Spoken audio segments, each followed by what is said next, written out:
Naglabas ng show cause order ang DOLE laban kay Ateneo basketball coach Tab Baldwin. Nagsalita na rin ang Malacanang kaugnay sa insidente. Narito ang agenda report ni Che Sulit.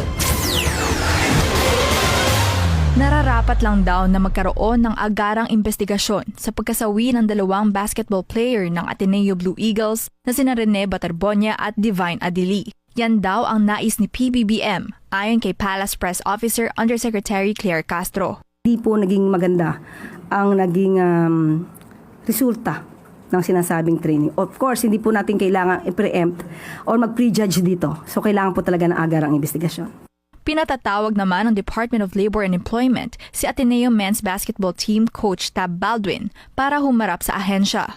Kailangan pumunta po sa harap ko si Coach Baldwin sa Lunes alas 10 ng umaga. Personally, to show his valid and current alien employment permit issued by this department, authorizing him to serve as head coach of the Ateneo de Manila University men's basketball team. Ayon kay Acting Labor Secretary Francis Tolentino, alinsunod ito sa mga probisyon ng labor code ng bansa. Wala raw dapat pangambahan si Baldwin kung compliant siya sa requirements sa ilalim ng labor laws. Pero aaksyonan daw ito ng DOLE kung mapapatunayang may paglabag sa batas ang employment status ng coach. Isang American-New Zealand national si Baldwin na inappoint bilang head coach ng Ateneo Blue Eagles noong 2015. Una na rin kinumpirma ng mga legal counsel ng pamilya ni Baterbonia na humiling sila sa Justice Department na maglabas ng isang Immigration Lookout Bulletin Order laban kay Baldwin. Wala pong personalan ito against Coach Tab Baldwin, no?